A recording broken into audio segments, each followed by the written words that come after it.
اب تک ایسا خطیب نہیں گزرا، خطابت میں نہیں، جھوٹ کے اندر کیسے سے جھوٹ بولتا تھا. ابھی ایک جھوٹ آپ نے سنا، اب آ گئی ہے بیچ میں، میں نے فلم یہ ویڈیو دکھا دیا. تو بات کہاں چل رہی تھی ہماری کہ غوث اعظم نے اللہ سے کہا، آسمان دکھا، اللہ گرا، چھٹے آسمان پر یہ معاملہ ہو رہا. اب دوسرے مولوی سی نماز کی ضرورت نہیں. جاوید عثمانی سنیے ذرا. آپ نے ایک لفظ ذرا زیادہ بہت مشہور ہے، پیران پیر عبد القادر جیلانی کا، معلوم ہے؟ ہاں، دستگیر. دستگیر بہت مشہور ہے، اور لوگ بھی کیا ہیں، بہت سے لوگ دستگیر رکھے ہوئے بھی ہیں. تو دستگیر ہے ہاتھ پکڑنے والا. اور یہ لقب عبد القادر جیلانی کو کیسے ہوا معلوم ہے آپ کو؟ اس کے بارے میں واقعہ لکھتے ہیں. کہتے ہوئے بھی ڈر لگتا ہے کہ کہیں ہمارے توحید میں خلل نہ آئے، لیکن اس مکاری دیکھیے، جھوٹ بول رہا ہے، برسر ہمت جھوٹ بول رہا ہے. اور پبلک پہ دیکھیں روک ڈالنے کے جملے کیسے. واقعہ ایسا ہے، بریلیوں نے ایسا واقعہ لکھ دیا، بریلیوں نے کہ بیان کرنے میں بھی ڈر لگ رہا ہے توحید میں خلل نہ آ جائے. یہ چاہیے تو کوئی پوچھے قرآن میں مشرکین کی بھی کلام اور ان کی بھی باتوں کو نقل کے تو پڑھنے سے توحید میں فرق آ جاتا ہے. عجیب منتی کہ کہاں سے پڑھ کے آتے پتہ نہیں، یہ پاگل خانے سے پڑھتے ہیں، کہاں پڑھتے، کون سے جاہل مولوی ہوتے ہیں، اللہ جانے. چلیے آگے دنیا جیسے نقل کر رہا ہوں تاکہ توحید آپ کے ذہنوں میں بیٹھ جائے. تو لوگ لکھتے ہیں کہ ایک مرتبہ اللہ اور عبد القادر جیلانی دونوں سیر کو گئے کرتے ہیں. ہاں، سیر باغ میں ٹہلتے ٹہلتے نعوذ باللہ ثم نعوذ باللہ اللہ کا پیر پھسلا کرتے، عبد القادر جیلانی پکڑ کو اٹھائے کرتے. ہاں سمجھ رہے ہیں؟ جرجی صاحب نے کہاں سے گرایا اللہ کو معاذ اللہ؟ یہ باغ میں لے گئے. جماعت ایک ہی ہے، مولوی دیکھتے جائیے. میں نے کہا تھا نا جملہ کہ ابلیس دانتوں میں انگلی ڈالتا ہے. میرے بچوں اتنی ترقی کر لی، اس کی ترقی کا تو تصور میں نے کیا. یہ باغ میں لے گئے، یہ باغ میں لے گئے. اب تیسرے اسی جماعت کے قصاب کو سنیے، اسی جماعت کے، ایک ہی جماعت کے پہلے. اب ذرا سنیے ان کو. یہ پاکستان کے، ان کا نام ہے مولوی خلیل الرحمان، ٹی وی پہ آتے ہیں اکثر. اور پاکستان کے کئی علماء ہیں، جیسے مولانا کوکب نورانی صاحب سے ان کے کئی بار بحث و مباحثے ہوئے، ایک چینل پہ آتے ہیں. سنیے یہ بھی وہی قصہ سنا رہے. ایک کتاب ہے، میں حیران ہوتا ہوں، انڈیا میں چھپی. اچھا مزیدار بات دیکھو، میں ویڈیو نہیں دکھا پاؤں گا، وقت ہو رہا ہے. جرجس کہتا ہے پاکستان میں چھپی ہوگی، اور پاکستان کا ملا بولتا ہے کہ انڈیا میں چھپی ہوگی. مکاریاں دیکھیے فرقے کی، تاکہ بیچارہ ہندوستان والا بولے پاکستان میں چھپی کہاں سے لاؤ، اور پاکستان والا سوچے انڈیا میں چھپی کہاں سے لاؤ. لیکن ان بے غیرتوں کو نہیں معلوم کہ انٹرنیٹ نے علماء عوام پورے دنیا کو گلوبل ویج میں ایسا تبدیل کیا کہ آج الحمدللہ اسی انٹرنیٹ کی برکت ہے کہ پاکستان کے علماء سے بھی کانٹیکٹ ہے، دنیا کے تمام علماء سے کانٹیکٹ ہے. اگر وہاں کوئی اس طرح کی کتاب ہے تو وہاں سے ہم بلا سکتے ہیں، پتہ کر سکتے ہیں. ہم نے سارا پتہ کر لیا، چیلنج کر رہے تو وہ کتاب تو دکھاؤ جس میں قصہ لکھا ہوا ہے. کتاب کے پتہ ہی نہیں. اب سنیے وہ پاکستان انڈیا میں چھپی ہے. یہ اہل حدیث کی دعوت کے دو پہلو ہیں. جھوٹ بولو. ایک پہلو یہ ہے کہ لوگوں بندگی صرف اللہ کی. یہ جھوٹ بول رہا ہے. اہل حدیث کی دعوت کے دو پہلو ہیں. پہلی صرف رسول اللہ، معاف کرنا، اہل حدیث کی دعوت کے دو پہلو ہیں. جھوٹ بولو، سعودیہ کی چاٹو، اس کے علاوہ کوئی پہلو نہیں. سارا مذہب ریاض. جتنا جھوٹ بولیں گے آقا اتنا خوش ہوگا. اور یہ جھوٹ کیوں بولتے ہیں؟ آقاؤں سے زکات لینے کے لیے بتاتے ہیں اس طرح کی تقریریں. دیکھو ہندوستان میں کتنی جہالت پھیلی ہوئی ہے. لوگ غوث اعظم کو عرش اعظم پر لے جا رہے ہیں، آسمانوں میں لے جا رہے ہیں، باغوں میں لے جا رہے ہیں، اللہ کو گرا رہے ہیں، اور غوث پاک اللہ کو بچا رہے. یہ ہندوستان کے بریلیوں کا مذہب ہے. لاؤ ان کی اصلاح کرنا ہے، زکات دو، خیرات دو، صدقات دو، بھیک دو، دو کافی پیٹ چلنے والے. یہ اس پر اصلاح فلٹر گیری ہو رہی ہے. یہ ایک پہلو ہے ہماری دعوت کا، جو میں سمجھتا ہوں مجھ سے پہلے وہ تمام حضرات بخوبی اس کو بیان کر چکے ہوں گے، مجھے دہرانے کی ضرورت نہیں. میں صرف اتنی بات کرنا چاہتا ہوں. انڈیا سے ایک کتاب چاہتا، پیر عبد القادر جیلانی کی سیرت، اس کا نام ہے سیرت غوث اعظم. سیرت غوث اعظم وہ کتاب چھپی. اس کے صفحہ نمبر 81 میرے پاس موبائل میں اس کا عکس، اس کا فوٹو، ٹائٹل کا بھی اور اس صفحے کا بھی موجود ہے۔ یہ مولوی ہے جاہل کو یہ نہیں معلوم کہ مناظرے کی دنیا میں یہ پی ڈی ایف بولتے ہیں، اس کو پی ڈی ایف فارمیٹ کی کتابیں نہیں چلتی، موبائل میں ہے وہ، مطلب بنی بنائی ہوئی کتابیں، سمجھ رہے نا میری بات کو؟ بھائی میں کوئی کتاب، وہ تو کمپیوٹر سے سافٹ ویئر جو ہوتا ہے نا، فوٹو شاپ ایک سافٹ ویئر آتا ہے، ان پہ سافٹ ویئر آتا ہے، اس کے ذریعے کوئی بھی پیج آپ تحریر کر کے کتابی شکل میں بنا کے موبائل میں رکھ سکتے ہیں۔ یہ پروف نہیں بنتی، پروف کیا بنتی ہے؟ ہارڈ کاپی بولتے ہیں جس کو۔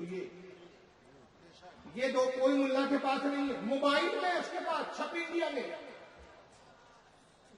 اور جلدی بولتا ہے میں پاکستان سے لایا، اور میں 8 سال 10 سال سے کہہ رہا ہوں لایا تو دکھا، دکھانے کو تیار نہیں۔ بہرحال ان کی موبائل میں ہے، ذرا سنیے۔ اس کے صفحہ 81 پر پیر صاحب کی کو جو ہم دستگیر بولے کہتے ہیں، وہ کیوں کہتے ہیں اس کی وجہ تسمیہ لکھتے ہیں۔ کہتے ہیں کہ اللہ تعالیٰ اور پیر عبد القادر جیلانی دونوں جنت میں سیر کریں، دونوں جنت میں سیر کریں، آگے کیلے کا چھلکا پڑا ہوا، نعوذ باللہ نعوذ باللہ نعوذ باللہ، اللہ کی نظر نہ پڑی، پاؤں پڑ گئے، کیلے کے چھلکے پر اللہ کی نظر نہ پڑی، پاؤں پڑ گئے۔ پھر کیلے کا چھلکا کیا کرتا ہے وہ تو آپ کو پتہ ہی نہیں، اللہ پھسل گیا، نعوذ باللہ من ذالک۔ اور پیر عبد القادر جیلانی چونکہ ہاتھ پہ ہاتھ دے کے چل رہے تھے جنت میں، تو جب اللہ تعالیٰ نعوذ باللہ پھسلے تو پیر صاحب نے فوراً ہاتھ کھینچ لیے، تو اللہ کو گرنے سے بچا، اللہ تعالیٰ کو گرنے سے بچا۔ تو اللہ تعالیٰ نے کہا اے عبد القادر جیلانی، تو نے ہمارا ہاتھ پکڑ کر ہمیں گرنے سے بچایا ہے، جاؤ آج سے تمہارا لقب دستگیر۔ ابلیس حیران ہے کہ پال نوچ رہا ہوں۔ سوچو یار، ایک چھٹے آسمان میں لے گیا، کتاب ہوئی، کتاب ہوئی، چھٹے آسمان میں لے گیا، دوسرا گارڈن میں لے گیا، اس کی امی نے گارڈن بنایا تھا، مالک کا باپ تھا وہاں کا۔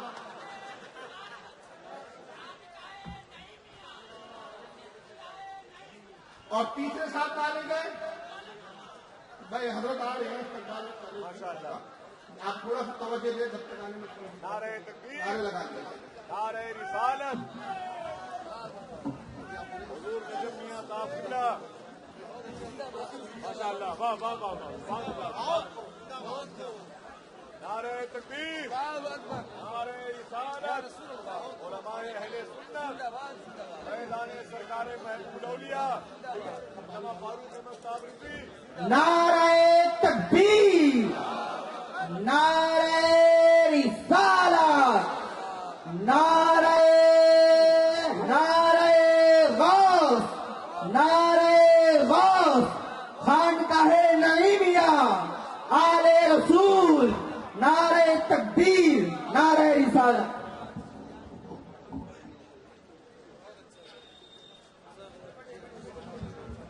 الحمدللہ خانقاہ نعیمیہ کے شہزادے آل رسول کی آمد ہے، اور حضرت کا ہم سب نے الحمدللہ استقبال کیا، اور آپ حضرت کی زیارت سے فیضیاب ہو رہے ہیں۔ آل رسول کا دیکھنا بھی ثواب ہے، علماء کا دیکھنا عبادت ہے، آل رسول کا دیکھنا عبادت ہے۔ بس 10 سے 15 منٹ بس کیونکہ مجھے نکلنا، جیسے کہ عرض کیا، توجہ ادھر دیتے ہیں آپ۔ بات کہاں تھی ہماری؟ پہلا مولوی کیا بولتا ہے کہ آسمانوں میں اللہ کو لے گیا، گوسفر اللہ کو کہاں لے گیا؟ چھٹے آسمان میں، وہاں سے اللہ کا پیر گیا، اب وہاں سے اللہ گرا، معاذ اللہ، دوست پاک نے ہاتھ بڑھا کے بچا دیا۔ دوسرے مولوی صاحب گارڈن لے جا رہے ہیں، اور تیسرے مولوی صاحب کہتے ہیں جنت میں سیر کر رہے ہیں، اور جنت میں کیلے کا چھلکا تھا۔ میرے لیے سمجھ میں نہیں آیا جنت میں کیلا کہاں سے آ گیا؟ ارے وہاں بھی نہیں آ سکتا تو کیلا کہاں سے آ گیا؟ تو اللہ کو کیلا دکھائی، معاذ اللہ، استغفر اللہ، پیر پھسلا، اللہ کرے گا۔ اب دیکھو ایک مولوی یار ممبر پہ بیٹھ کے اس طرح کی باتیں کرے گا اور اتنا کانفیڈینس سے بولے گا، دیکھو جھوٹ بولنے کی کانفیڈینس کی بات کیجیے، کیونکہ میں نے کہا ابلیس حیران اس لیے جب اس نے جھوٹ بولا تو اس کو اعتراف تھا کہ میں نے جھوٹ بولا، وہ مانتا تھا کہ ہاں میں نے یہ غلطی کی، یہ الگ بات ہے کہ توبہ نہیں کی، یہ تسلیم ہے اس کو کہ ہاں میں نے آدم کو جو ہے سجدہ نہیں کیا، اس نے اس کی تعبیر نہیں پیش کی، جو اس کے دل میں تھا اس نے صاف کہہ دیا کہ میں آگ سے بنا ہوں یا مٹی سے، میں اس کو کمتر جانتا ہوں، میں اپنے آپ کو جس سے بہتر مانتا ہوں، اس نے صاف کھل کر کہا، مکاری نہیں کی، منافقت نہیں کی، جو اس کے دل میں بدترین عقیدہ تھا اس نے اظہار کر دیا، اللہ نے کہا چل نکل۔ لیکن یہاں معاملہ دیکھیے، یہ اپنے باپ ابلیس سے کتنے آگے نکل چکے ہیں کہ ممبر پر بیٹھ کے جھوٹ، ان کو پتا ہے کہ اس طرح کی کوئی کتاب نہیں ہے، ان کو پتا ہے کہ اس طرح کسی سنی عالم نے لکھا نہیں ہے، مگر اتنا کانفیڈینس ہے ممبر پہ بیٹھ کے کہتے ہیں کہ کتاب ہے، انڈیا سے چھپی ہے، میرے پاس ہے، موبائل میں ہے، صفحہ 181 ہے، اس پر باقاعدہ یہ سارے واقعات لکھے۔ اب ایک سننے والا بھولا بھالا مسلمان دیکھا ہے، ٹوپی لگائے ہوئے ہیں، مولانا ہے، بڑے بڑے القابات ہیں ساتھ میں لگے ہوئے، شیخ الحدیث کا تکا لگا ہوا ہے ساتھ میں، اہل حدیث کا تکا لگا ہوا ہے ساتھ میں، یار واقعی بریلیوں کے کسی اعمال ہوں گے اس طرح؟ یار بریلیوں کی کتابوں میں لکھا ہوگا، اور پھر کچھ جوہلا کے کچھ اعمال جس کی نگاہوں کے سامنے آ جاتے ہیں، ہاں یار فلاں میں نے ایک شخص کو مدار پہ یہ کرتے ہوئے دیکھا، فلاں شخص کو میں نے یہ کہتے دیکھا، تو ہو سکتا ہے ان کے مولویوں نے کس طرح لکھ دیا ہوگا۔ نتیجہ کیا ہوتا ہے؟